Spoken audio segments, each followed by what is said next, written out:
कुछ बातें मैं आपसे कहना चाहूँगा जो आप लोगों ने वैसे भी मीडिया के बाकी चैनलों से ये पता कर ली होगी, काफ़ी प्रिंट आउट्स भी घूम रहे हैं, परंतु मेरा कर्तव्य है कि मैं आपको बताऊं कि इस स्कीम का क्या मायने रखता है और कैसे ये भारतीय सेना को फायदेमंद होगी। अग्निपथ योजना सशस्त्र बलों और राष्ट्र के लिए परिवर्तनकारी योजना है, यानी ट्रांसफॉर्मेशनल स्कीम है। उसका उद्देश्य भारतीय सेना के लिए मानव संसाधन प्रबंधन में, यानी ह्यूमन रिसोर्स मैनेजमेंट में पैराडाइम शिफ्ट लाना है, यानी प्लेटफॉर्म शिफ्ट करना है, या जिसको हम बोलते हैं प्रतिमान परिवर्तन लाना है। यह योजना देश भर के युवाओं के लिए पेट्रियोटिज्म, नेशनलिज्म की भावना पैदा करने का अवसर प्रदान करती है, जिसमें 4 साल की अवधि में, यानी only for a 4 years period, Agniveer के रूप में इंडियन आर्म फोर्सेज में सेवा करेंगे और देश की सेवा करने के लिए इच्छुक हैं, यानी जो वॉलंटियर्स होंगे उनको इसमें शामिल किया जाएगा। 4 साल की अवधि की पूरा होने पर अग्निवीर अपनी पसंद की नौकरियों में अपने भविष्य बनाने के लिए कॉरपोरेट और इंडस्ट्री, सीएपीएफ यानी केंद्रीय सशस्त्र पुलिस बल और रक्षा सार्वजनिक क्षेत्र यानी पब्लिक सेक्टर अंडरटेकिंग्स सहित अन्य क्षेत्रों में रोजगार के लिए डिसिप्लिन, डायनेमिक और मोटिवेटेड और स्किल्ड फोर्स बनकर समाज में, सोसाइटी में जाएंगे। सशस्त्र बलों के लिए सबसे ज्यादा जरूरी होता है स्पिरिट डिको और टीम बिल्डिंग। इसमें इसके कारण मजबूती मिलेगी जब हम साथ साथ रहेंगे, साथ साथ सेना की जो ट्रेनिंग प्राप्त करेंगे और उसके बाद टीम बिल्डिंग की भावना से हम लड़ाई में साथ में शामिल होंगे। इस योजना का उद्देश्य या जो एम जिसको हम कहते हैं, वो टेक्निकल वर्गों को आवश्यक कौशल के साथ आईटीआई डिप्लोमा धारकों के साथ उम्मीदवारों को नॉमिनेट और सिलेक्ट करके स्किल इंडिया पहल का भी उपयोग करना है।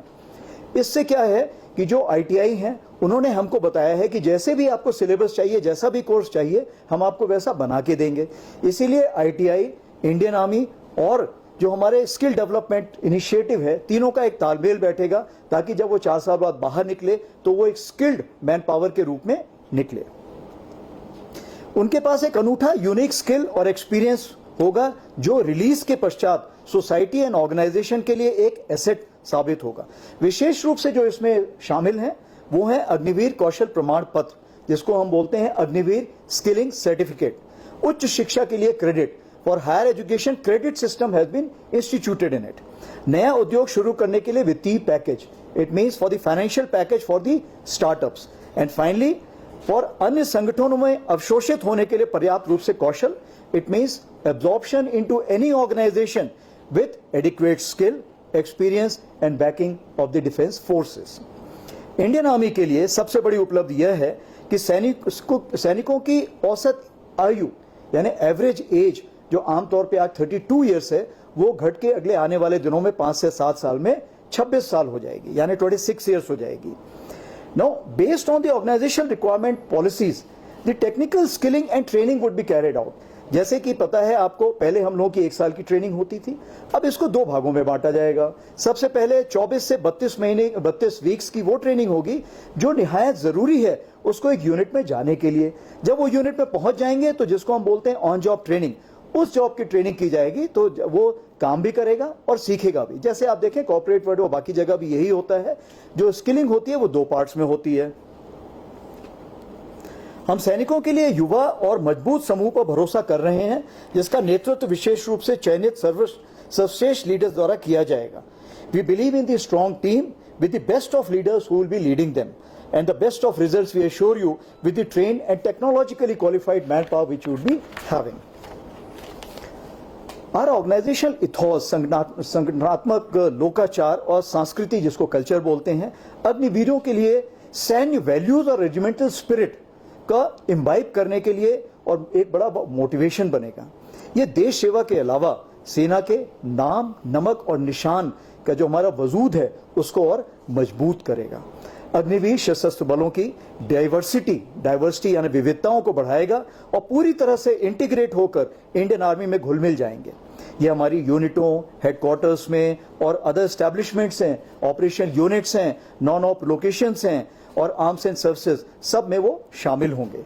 4 साल बाद जो ये 100 प्रतिशत लोग हैं इनको वापस घर भेजा जाएगा, इनका टर्म्स ऑफ कंडीशंस खत्म हो जाएगा, रिलीज कर दिया जाएगा। उसके बाद एक सेंट्रल ऑटोमेशन सिस्टम में जिसमें कि सिलेक्शन प्रोसेस ऑलरेडी फेड है, जो रेगुलर सिलेक्शन होता रहेगा, उनकी मेरिट बनती रहेगी। उसके बाद पहले 25% को, फिर 25% को कॉल लेटर दिया जाएगा। उसके अलावा कुछ रिजर्व को भी रिजर्व वार्निंग दी जाएगी और 1 महीने के अंदर जो लोग आ जाएंगे उनकी रिपोर्टिंग मानी जाएगी और उनको रेगुलर सोल्जर की टर्म्स एंड कंडीशंस में एनरोल कर लिया जाएगा। जो कोई नहीं आ पाए किसी कारणवश से, किसी फैमिली प्रॉब्लम है या जो नहीं आना चाहते हैं, तो उसमें रिजर्व्स को बुलाया जाएगा और रिजर्व्स को फिर शामिल किया जाएगा। जो हमारी फ्यूचर अब जो भी रिक्रूटमेंट होगा वो हमेशा अभी अग्निपथ के तौर पर ही होगा। सिर्फ को हम बोलते हैं ये हमारा हाई एल्टीट्यूड एरिया है। हाई एल्टीट्यूड में जितना जवान है, जितना यंग है, उतना वो ज्यादा फिट माना जाता है। तो जैसे ही उम्र ढलती जाती है उसमें आप देखेंगे कि हमारी जो हाई एल्टीट्यूड की परेशानियां हैं वो हमारी शारीरिक क्षमता में थोड़ी कमी लाती है। तो इस चीज को मद्देनजर रखते हुए अग्निवीर तो एक बहुत अच्छी स्कीम हमारी जो हमने रीबैलेंसिंग की है, जिसको हम बोलते हैं नदन फ्रंट की तरफ, ये बहुत ही अच्छी स्कीम है। नया खून लाएगा, नए जवान आएंगे और उनकी जो एक हमारी एक ताजगी है वो हम लोगों में एक कामयाबी पैदा करेगी। आपका सवाल जो है ये मैं मीडिया में देख रहा हूं, हर जगह घूम रहा है। सबसे पहली चीज है कि ये आधा जब ग्लास होता है तो आपको देखना है आधा ग्लास है या आधा खाली है, भरा है या खाली है। तो अगर आप सिर्फ खाली की तरफ देखेंगे तो खाली नजर आएगा, नेगेटिव नजर आएगा। अगर आप उसको भरा देखेंगे तो पॉजिटिव नजर आएगा। सबसे बड़ी चीज ये है कि भारत देश इतना बड़ा सिविलाइजेशन है, तो अगर आप लंबे रास्ते में देखिए, अगर 4 साल वो ट्रेनिंग करेगा तो वो हमेशा पॉजिटिविटी की तरफ जाएगा। आप देखिए एक जिम्मेवार नागरिक बनेगा। मैं तो आपको ये तक उदाहरण दे रहा हूं, अब देखिए कहीं पे जैसे क्राइम हो रहा होता है कहीं भी, तो लोग क्या करते हैं, अनदेखा करके एक तरफ चल देते हैं। लेकिन मैं आपको ये विश्वास दिलाना चाहता हूं कि जब ये अग्निवीर कहीं सड़क पे चल रहा होगा और किसी के साथ भी नाइंसाफी हो रही होगी, कोई लड़की किसी को छेड़ रहा होगा, तो आप देखेंगे कि अग्निवीर आगे बढ़ के उसको रोकेगा और ये यकीन दिलाएगा कि जो उसकी आर्मी सर्विस है वो काम आएगी इस चीज के लिए। जहां तक ये है कि क्या वो नेगेटिव में जा सकते हैं, देखिए हमारी कोशिश ये है कि ये जो 4 साल की ट्रेनिंग लेगा, इसके बाद ये होल ऑफ नेशन अप्रोच जिसको हम बोलते हैं, आज ही आप देखिए अभी मध्य प्रदेश के चीफ मिनिस्टर ने बोला है कि जो हमारे पुलिस है उसमें हम इसको प्रायोरिटी देंगे। हमारे होम मिनिस्टर जी ने बोला है, अभी अमित शाह जी ने ट्वीट किया है कि हम ऑलरेडी ये स्कीम बना रहे हैं कि हम इनको कैसे प्रायोरिटी देंगे सीएफपीएफ में जो लोग होंगे। उसी प्रकार से एक हमारी भारत फौज बहुत बड़ी कंपनी है जिसमें बाबा कल्याणी करके हैं, जिन्होंने मिलिट्री स्कूल में खुद तरबियत हासिल की है, उन्होंने भी बोला है कि जैसे ही ये लोग बाहर आएंगे मैं इनको दोनों हाथ से इनको कबूल करने के लिए तैयार रहूंगा। यानी कहने का ये मतलब है कि 4 साल की ट्रेनिंग और वो भी फौज के साथ, जिसमें इतना बड़ा, देखिए मॉरल वैल्यूज जिसको हम बोलते हैं, इथॉस बोलते हैं, जो एथिक्स बोलते हैं, जो एक समाज में जो हमने इतना बड़ा एक डिसिप्लिन, आपका एक जो हम एक दर्जा हासिल करेंगे, इसको आगे आने वाले दिनों में दोनों हाथ से सबको ही पूरा समाज कबूलेगा। तो अब बाकी जहां तक सवाल है 4 साल के बाद कोई गलत रास्ते पे जा रहा है, 40 साल बाद जा रहा है, 50 साल बाद जा रहा है, वो तो देखिए आपके और मेरे बलबूते के बाहर है। लेकिन हमारी कोशिश यही है, समाज की कोशिश यही है, सरकार की कोशिश वही है कि वो सही रास्ते पर जाए और हम होल ऑफ नेशन से ऐसा एक दायरा खड़ा करें कि उसे हर जगह सही कदम लेने के लिए मजबूर होना पड़े। बहुत सही सवाल पूछा है। मैं दूसरे सवाल का पहले जवाब देना चाहूंगा क्योंकि वो आपसे सीधे मायने रखता है। सबसे बड़ी चीज ये है कि आज तो सीएमपी में हमने सिर्फ एक एक्सपेरिमेंट के तौर पे किया था, बट एक्सपेरिमेंट इतना अच्छा है, आज के दिन पे इतनी मांग बढ़ रही है। नदन कमांड में हर कमांडर मुझे बोलता है कि मुझे सीएमपी फीमेल ऑफिसर चाहिए, फीमेल जवान चाहिए है। तो कोशिश मेरी यही है कि ये हम धीरे धीरे इसका दायरा बढ़ाते जाएंगे, जैसे कि एजुकेशन कोर में है, उसी प्रकार से बाकी जगह भी है, ये दायरा बढ़ाते जाएंगे और ये स्कीम विमेन के लिए भी लागू है, तो ये सबके लिए लागू है। Point number 1। जहां तक इसका सवाल है, आप जैसे सुना होगा आपने, ऑल इंडिया, ऑल सारे देश के लिए है।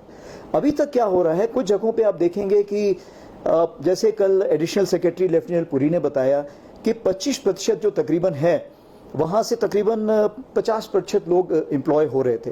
तो जब होल ऑफ नेशन अप्रोच है तो जहां से नहीं हो रहा है वहां से भी होगा। इसका मतलब यह है कि यहां से नेवी में भी जाएंगे लोग, एयरफोर्स में भी जाएंगे, पहले यहां से सिर्फ आर्मी में जाते थे। तो हमारा यह है कि जब से यहां लोग जो रिक्रूट हों वो पूरे देश में हर जगह जाएं, तो वो हमारा है। जहां तक पूरे वैकेंसीज का सवाल है, जो भारत देश में वैकेंसीज जितनी फौज को दी जाएंगी उससे उतने में ही वो दायरे में रहेगा।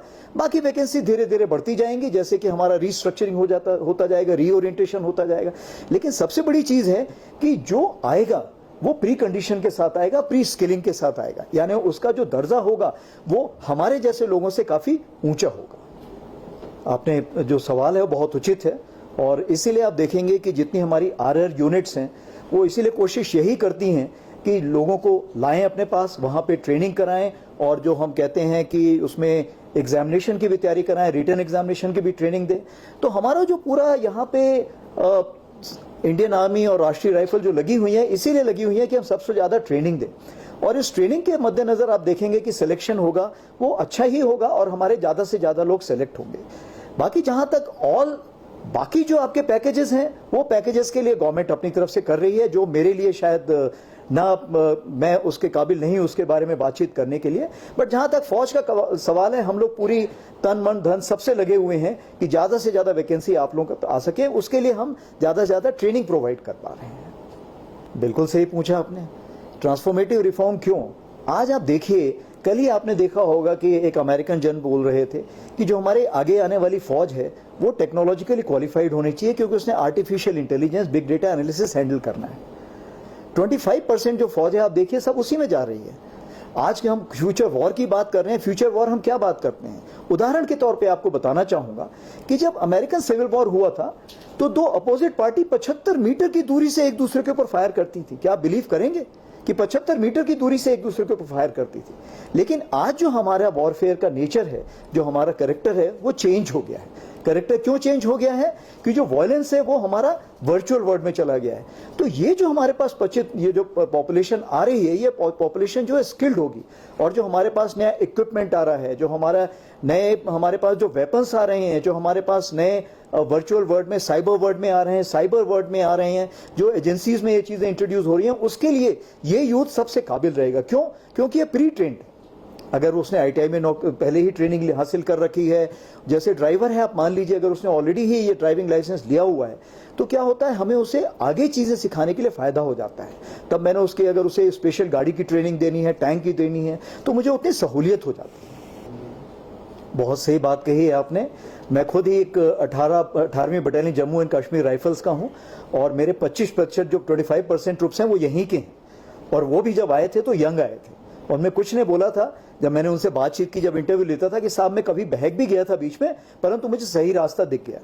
तो ये जो स्कीम है ये यंग को अट्रैक्ट करेगी और सही रास्ते पे लेके आएगी और इंश्योर करेगी कि वो बहके ना। तो ये एक सही मुकाम है, और इस मुकाम में जो भी आएगा हमारे साथ शामिल होगा उसको हमेशा सही रास्ता मिलेगा। दूसरा सवाल मुझे समझ में नहीं आया, बट मैं आपसे दोबारा पूछूंगा उसके बारे में। पहला सवाल जो आपने पूछा है, जहां तक मेरी समझ है, कि ये दूसरे देशों को हम क्यों कॉपी कर रहे हैं, क्या मैं सही समझ रहा हूं? देखिए, अगर आप ध्यान दें तो आज जो हमारी पूरी भारत देश की जनसंख्या है उसमें तकरीबन 50% लोग वो हैं जिनकी उम्र 25 साल से कम है। और फौज बड़ी है या देश बड़ा है? तो देश सबसे बड़ा है। तो हमारी सबसे बड़ी कोशिश है, जो हम इसको बल्ज बोलते हैं, जो हमारे 25 साल से जूनियर हैं या मतलब कम एज के लोग हैं, इनको हम कैसे ऐसी तरबियत हासिल कराएं, ऐसे जिम्मेवार नागरिक बनाएं कि आगे आने वाले दिनों में वो देश के निर्माण में काम आए। तो सबसे बड़ी चीज ये है, ये एक देश की स्कीम है, होल ऑफ नेशन अप्रोच है, ताकि ये जब 4 साल बाद निकले तो कहीं भी जाए तो ये देश के निर्माण में अपना योगदान दे। जहां तक भारतीय सेना का सवाल है, भारतीय सेना ने इसको अमल पे लाने के पहले सारी देशों की स्टडी की कि वहां पे क्या क्या लागू हो रहा है। आप देखेंगे क्या अमेरिका में पॉपुलेशन नहीं है? अमेरिका में पॉपुलेशन है, बट अमेरिका में भी कुछ इसी तरह की स्कीम्स हैं। रशिया में कॉन्स्क्रिप्ट है, आप चाइना में देखेंगे कॉन्स्क्रिप्ट स्कीम है, आप देखेंगे इजराइल में हर कोई करता है, कई जगह वॉलंटियर है, कई जगह कॉन्स्क्रिप्ट है। यूएसए में सन 64 से इसको वॉलंटियर कर दिया गया था। तो मेरा कहने का ये मतलब है कि ये जो वॉलंटियर स्कीम है, पहले भी वॉलंटियर थी, अभी भी वॉलंटियर है, लेकिन अभी हमारा एक अलग मुद्दा है कि हम ज्यादा से ज्यादा लोगों को फौज का एक्सपोजर देना चाहते हैं। फौज में जो हमारी ट्रेनिंग है, जो हमारे स्टैंडर्ड्स हैं, उसके बारे में लोगों को एक्सपोज करना चाहते हैं। मैं आपको उदाहरण देना चाहता हूं, कल मैं पुंछ पैंथर और सांबा के बीच मैच देख रहा था, और ये क्रिकेट मैच चल रहा था, फाइनल्स था T20 का। तो जो बेस्ट बॉलर था वानी, उससे मैं बातचीत कर रहा था, तो वानी ने मुझे बताया कि मैं तो साहब देखिए कहाँ पुंछ के, मैं किसी एक पुराने गांव से आया था, मुझे तो यकीन ही नहीं हो रहा कि यहाँ पे मैं शहर के लोगों के साथ क्रिकेट खेल रहा हूँ, और क्रिकेट खेलने के बाद मुझे पता लगा कि मुझ में काबिलियत है। तो हमारा इरादा सबसे बड़ा ये है कि हम रिमोट एरिया से उन लोगों को लाएं, 4 साल का एक्सपोजर दें, ट्रेनिंग दें और उनको एक आत्मविश्वास बढ़ाएं कि आप में काबिलियत है, आप जो करना चाहते हैं सब कुछ कर सकते हैं। और जब वो 4 साल बाद निकलेगा तो वो छाती तान के आराम से निकलेगा, जहां भी जाएगा उसको दोनों हाथ से रिसीव किया जाएगा। बेस जो है, नींव ही नेगेटिव है, डगमगा रही है, तो इसका मतलब आपको उस पर विश्वास नहीं है। तो सबसे पहले आपको इस स्कीम पे विश्वास रखना पड़ेगा और 4 साल में हमारा कोशिश यही है कि हम उसको ऐसा रास्ता दिखाएं कि वो आगे आके, वो अभी क्या है, जैसे हम पहले जहां पे ये कंपनी रेस करते थे, पोर्टर कंपनी रेस करते थे, जब हमने शुरू में पोर्टर कंपनी रेस की तो वो जवान आता था, मैं बोलता था कि अच्छा आज चलो हम डाबर चलते, नहीं नहीं मेरी मम्मी मना कर रही है, और वो भाग जाता था। क्यों भाग जाता था? उसे डर लगता था। तो ये 4 साल उसको जो है एक बच्चे से एक जवान बनाएगा। जब वो बच्चे से जवान बनेगा और उसकी तरबियत सही है, जब उसको वही मौलवी सही चीजें बताएगा कि कैसे करना है, क्या कार्रवाई करनी है, तो कुरान को किस तरह से आपने इंटरप्रेट करना है वो आपकी मर्जी है। तो जब यूनिट का हमारा जैकलाई का जब उसको मौलवी बताता है कि कुरान का ये मतलब है, तो सही मतलब समझेगा। और फिर वो जब सब जगह काम करेगा, जब वो त्रिवेंद्रम में काम करेगा, जब कोलकाता में काम करेगा, तो उसे पूरे देश का एक अंदाज होगा कि देश कैसा है और वो एक कश्मीरी को किस ढंग से देख रहा है। जब वो जाएगा तो उसको वहां भी काम करने का मौका मिलेगा, त्रिवेंद्रम में मिलेगा, बॉम्बे में मिलेगा, हर जगह मिलेगा। जैसे कि आप देख रहे हैं पढ़ाई के तौर पे, आज राजस्थान में मेवाड़ यूनिवर्सिटी में कितने यहाँ के बच्चे पढ़ रहे हैं और वो कितना अच्छा कर रहे हैं और वो वापस आना चाहते हैं। यहां भी बहुत सारे डॉक्टर्स ऐसे हैं जिन्होंने यूएस में काम किया है, वो वापस आ रहे हैं यहाँ पे और योगदान देना चाहते हैं कश्मीरियों को। तो ये तो आपका सोचने का नजरिया है कि क्या वो नेगेटिव में ही जाएगा या पॉजिटिव में जाएगा, वो तो आपका एक नजरिया है जिसको मैं बदली नहीं कर सकता। जैसा कि आपने, since you asked me in English, I'll respond in English only. So yesterday you saw the press conference and along with the Raksha Mantri, you found all the 3 chiefs sitting and interacting with the media. So this scheme is applicable for all the 3 services. And these people would be going to all the 3 services. That is point number 1, and they'll be proportionately absorbed. And if you remember, yesterday the naval chief gave on this issue that we are going to initially have a less number. Thereafter, we will start increasing. Let's say, for example, let's say for first year we'll have 40,000. I'm just giving you a hypothetical. The notification will give the exact number. So what will happen if we have the less number and we will find some teething problems in their rules, regulation, their facilitation, their terms and conditions. So it's a dynamic process. What will happen? We will amend those laws so that it helps out the Agniveer best. The aim is that individual should be a maximum gainer towards the end. So this is how we are looking at. See, this is all India, all class. And what aim is that we will go down even to the block level so that everybody gets represented. That is what is the aim. Now, how the response is, that only time will tell. Some places you will find people prefer to go to Navy. Some people prefer to go to Air Force. It's something like आप देखेंगे जो आपका south वाला area, they prefer to go to Navy. So then we'll have to kind of adjust as per the requirement. So this will be a dynamic process, but initially all the rallies which are planned will be planned all over the country. Correct. See, first of all, we have a system of reservists, as you understand, that when a soldier after the age of 15 to 17 years, when he goes home, he is reservist for some period. And reservist means that whenever there is a national emergency, we will call him back. Now he is a trained soldier for 15 to 17 years or even more than that. He has already served in the army. He is an experienced soldier. That is point number 1. Secondly, what is the aim of this Agniveer? If the whole of nation approach we look at, if the national aim is to give the society back a youthful profile who is disciplined, who is responsible and who will be the essential part of the nation building. सबसे पहले तो मैं यकीन दिलाना चाहता हूं कि जो आपका लास्ट वाला पॉइंट है, मिसमैच का कोई सवाल ही नहीं है, क्योंकि हमने सेम थाली में खाना है, सेम लंगर से खाना है, सेम ब्लड डोनेशन करना है और सेम गोली खाने के लिए तैयार रहना है। तो कोई ऐसा मिसमैच होने का सवाल ही नहीं है। एंड आप देखेंगे कि जो जितना यंग होता है उसमें रिस्क प्रोफाइल उतना हाई होता है, तो वो तो बल्कि 4 कदम आगे चलेगा, वो तो बल्कि प्रूव करना चाहेगा कि मैं तो देखो आपसे अच्छा हूं। तो बल्कि मैं तो समझ रहा हूं जो हमारे जो रेगुलर सोल्जर्स हैं उनको तो एक मोटिवेशन मिलेगा कि यार ये मेरे से कैसे आगे, मैं तो रेगुलर सोल्जर हूं, मैं तो ज्यादा ट्रेनिंग ले चुका हूं। तो एक तरह से आपस में कंपटीशन होगा जिसको हम हेल्दी कंपटीशन बोलते हैं। तो जब हम फायरिंग कंपटीशन करेंगे तो मैं देखूंगा अग्निवीर वाला ज्यादा अच्छा करने की कोशिश कर रहा है, रेगुलर सोल्जर ज्यादा अच्छे करने की कोशिश कर रहा है। तो क्या है, ये जो हमारा हेल्दी एक कंपटीशन होता है उसमें हमारा क्या होता है, ओवरऑल जो हमारी कैपेबिलिटी बिल्डिंग होती है वो ज्यादा अच्छी होती है। देखिए, सबसे पहले तो मैं आपको जनरल मलिक साहब जो कारगिल के टाइम हमारे चीफ थे, उनका एक कोट जो उन्होंने कल शाम को दिया कि किसी भी नए आइडिया को लाने के पहले सबसे मुश्किल काम होता है पुराने आइडिया को अपने जहन से निकालना। ये उन्होंने हिस्टोरियन लिटिल हार्ट को कोट किया है। तो सबसे बड़ी चीज ये है कि जिस जवान को मैंने जिस काम के लिए इस्तेमाल करना उस काम की मैं ट्रेनिंग उसको दे रहा हूं। जब आप यूनिट में जाते हैं, आप टैंक देख लीजिए। जब जवान पहले साल जाता है तो कितना भी ट्रेनिंग करके आ जाए, क्या पहले साल आप उसको टैंक ड्राइवरी के लिए देते हैं? नहीं देते हैं ड्राइविंग के लिए। जब आप देखते हैं उसको 2-3 साल हो गए हैं तभी देते हैं। आरटी गन के लिए देख लीजिए, जो हमारे पास स्पेशलिस्ट वेपन होता है, क्या हम उसको फायर करने देते? नहीं, हम उसको सिर्फ राइफल और एलएमजी फायर करने देते हैं। तो जो उसके लिए निहायत जरूरी ट्रेनिंग है, जिसको हम बेसिक मिलिट्री ट्रेनिंग है, उसमें हम किसी टाइप का क्वालिटी कंप्रोमाइज नहीं कर रहे हैं। वो ट्रेनिंग मिलेगी और जिस इक्विपमेंट के लिए, जिस वेपन के लिए वो ट्रेंड हुआ है, उसके लिए वो इस्तेमाल करे।